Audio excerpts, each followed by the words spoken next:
Hi అండి. ఇక్కడనైతే వంకాయల కోసం వచ్చాను. మినీ హార్వెస్టింగ్ ఇదంతా మమ్మీ వాళ్ళది ప్లేస్లో మినీ హార్వెస్టింగ్ వంకాయలు తెంపుతున్నా. ఇప్పుడైతే చాలా బాగున్నాయండి వంకాయలు అయితే, లేత లేతగా 5 టైప్స్ అయితే ఉన్నాయండి ఇక్కడైతే వంకాయలు అయితే.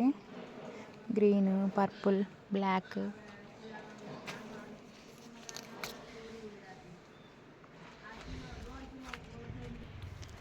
అక్కడ చెల్లెనైతేనేమో లాంగ్ బీన్స్ తెంపుతుంది, నేనేమో వంకాయలు తెంపుతున్నా. వంకాయలు మినీ గార్డెన్లో వంకాయలు తెంపుతున్నా చిన్న చిన్న.